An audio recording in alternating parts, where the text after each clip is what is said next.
नमस्ते। आज हम एक दिलचस्प किताब की समीक्षा पर गहराई से बात करेंगे। किताब है डॉक्टर एस जयशंकर की the India way, strategies for an uncertain world.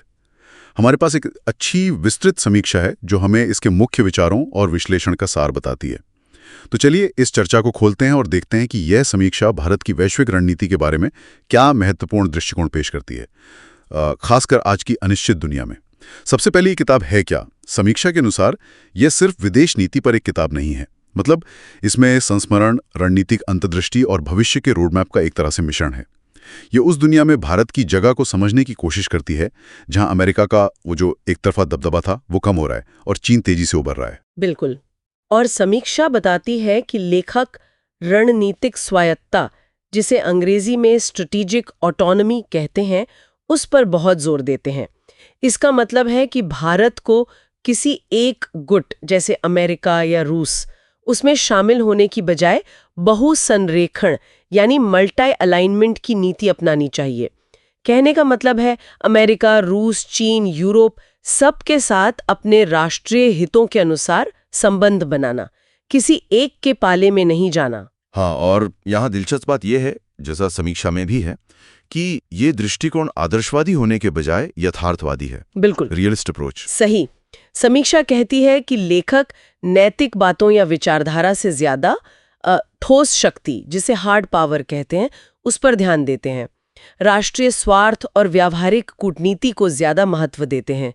दुनिया को वैसे देखते हैं जैसी वो है, न कि जैसी होनी चाहिए। अच्छा, चीन का जिक्र भी समीक्षा में प्रमुखता से है, ऐसा लगता है। हाँ, बिल्कुल है। और कहा गया है कि लेखक चीन को लेकर पश्चिमी देशों की समझ और भारत की अपनी पिछली कुछ नीतियों की भी आलोचना करते हैं।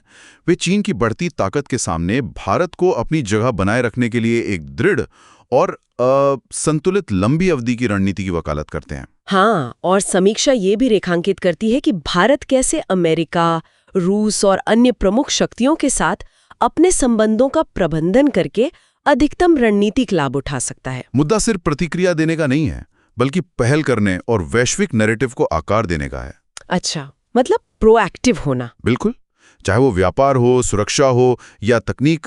इसे समीक्षा में इंडिया फर्स्ट कूटनीति कहा गया है। समीक्षा इस किताब की कुछ खास ताकतों का भी जिक्र करती है, जैसे लेखक का सरकार में होना। हाँ, वो अंदरूनी दृष्टिकोण वाली बात। बिल्कुल, और विचारधारा के बजाय व्यावहारिकता पर जोर।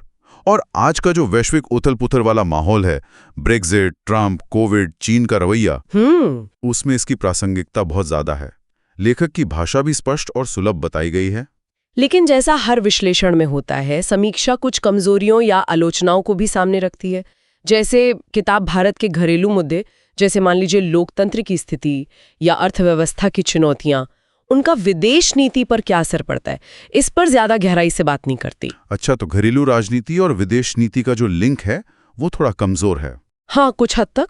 और साथ ही चीन और पश्चिम की तुलना में दक्षिण एशिया के जो अपने पड़ोसी देश हैं, पाकिस्तान, नेपाल, बांग्लादेश, उन पर कम ध्यान दिया गया है। ये तो अहम बात है। जी, एक और आलोचना यह भी है कि कभी-कभी ये किताब एक निष्पक्ष रणनीतिक विश्लेषण के बजाय वर्तमान सरकार की नीतियों का बचाव करती हुई सी लगती है।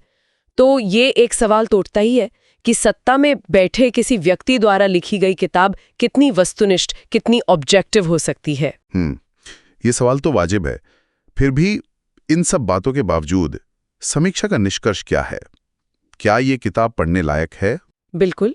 समीक्षा का निष्कर्ष है कि यह किताब नीति निर्माताओं, अंतर्राष्ट्रीय संबंधों के छात्रों और भारत के भविष्य में रुचि रखने वाले किसी भी व्यक्ति के लिए जरूरी है। यह भारत से वो जो पुरानी हिचकिचाहट थी उसे छोड़कर आत्मविश्वास और उद्देश्य के साथ वैश्विक मंच पर आगे बढ़ने का आग्रह करती है। तो कुल मिलाकर इस समीक्षा के आधार पर संदेश साफ है। भारत को इस अनिश्चित दुनिया में अपना रास्ता खुद बनाना होगा, ताकत, व्यावहारिकता और स्पष्टता के साथ। एकदम सही। यही इंडिया वे है किताब के मुताबिक। और जाते जाते सोचने के लिए एक बात छोड़ जाते हैं। समीक्षा ने जो इशारा किया कि किताब घरेलू चुनौतियों और पड़ोसी देशों पर कम ध्यान देती है, तो सवाल यह है कि अगर भारत को वाकई एक प्रभावी इंडिया वे अपनाना है, तो उसे इन आंतरिक और क्षेत्रीय वास्तविकताओं को अपनी वैश्विक रणनीति के साथ कैसे संतुलित करना होगा, इस पर सोचना जरूरी है।